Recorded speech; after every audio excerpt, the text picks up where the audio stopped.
LeBron James has never hidden his biggest dream. He wants to be the greatest basketball player of all time. But to be the greatest means he has to beat one man. He says, my motivation is this ghost I'm chasing, and that ghost played in Chicago. To do that, he would have to win at least 6 championships. Then, even harder, he'd have to become more popular than Michael Jordan. And it's really hard to explain just how popular Michael Jordan actually is. He changed what it means to be a sports superstar. Not only was he the best player, he was also the most likable for fans and companies. He is the first NBA player to become a billionaire for a reason. So to beat the greatest, LeBron came up with a plan which has gone terribly wrong. In fact, polls show he's the most hated player in America. Some people will quote a movie and say, oh, you live long enough to see yourself become the bad guy, but LeBron has actually done all of this to himself. In 2002,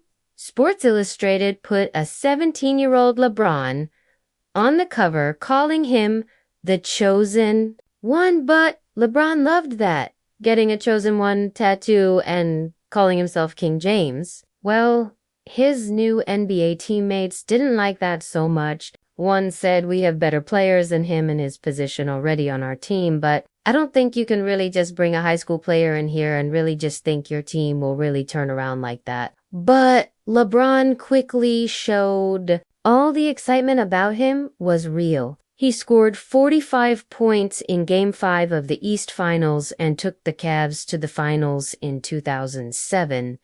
People in Ohio were in love with their basketball hero, but he was about to break their hearts like no one in history.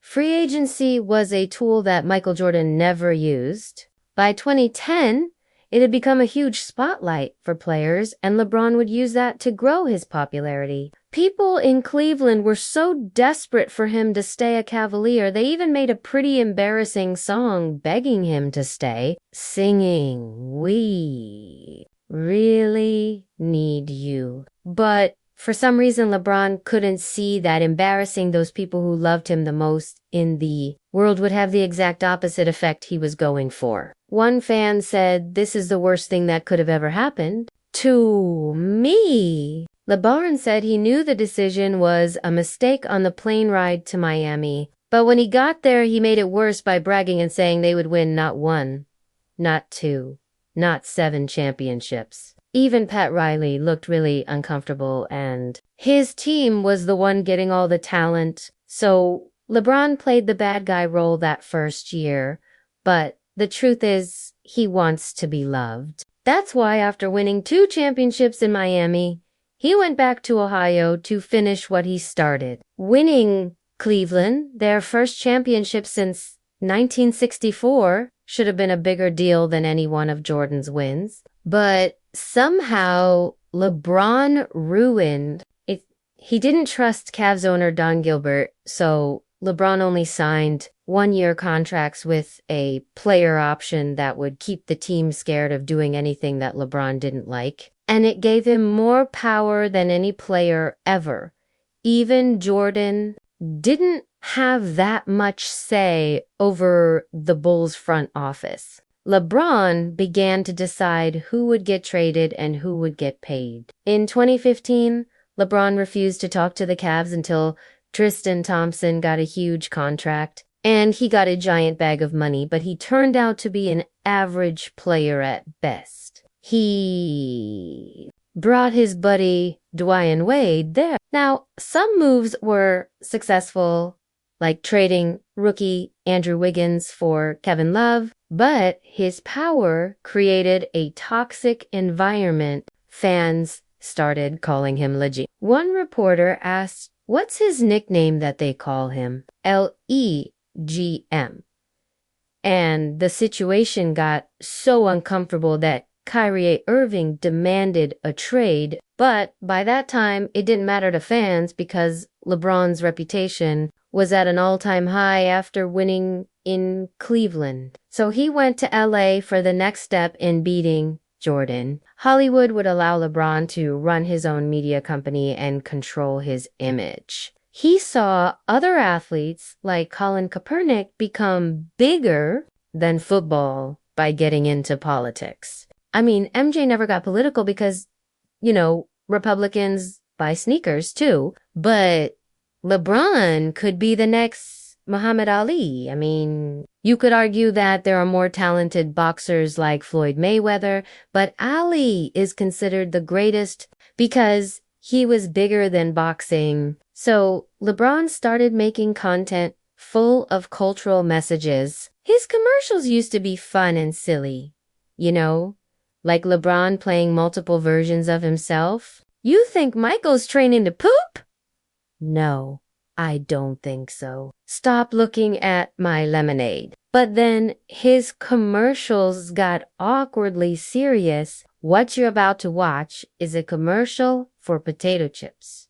We can let them defeat us, or we can embrace them.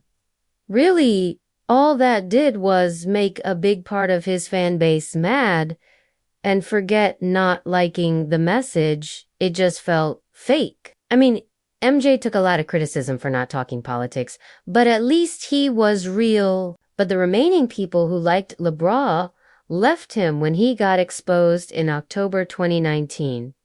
Rockets GM Daryl Morey tweeted his support for the people of Hong Kong who were fighting against the harsh rule of China. The tweet cost the NBA hundreds of millions of dollars when the Chinese government shut down their broadcast. LeBron also had business deals in China. LeBron's billion-dollar Nike deal requires him to go to China to sell his brand. In fact, Nike makes so much money there. The CEO recently said, "We are a brand of China for China, and LeBron is the face of Nike."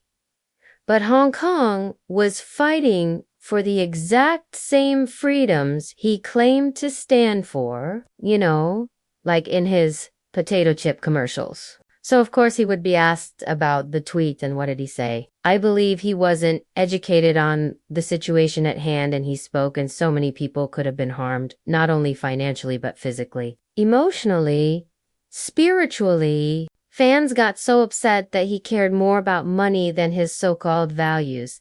They even burned his jersey just like the fans did when he betrayed his own hometown." Fans in America felt the same way and started accusing him of faking other things, like pretending to read books in the playoffs, the camera suspiciously always being on the first page. I mean, Kaepernick was willing to give up his sport for his beliefs.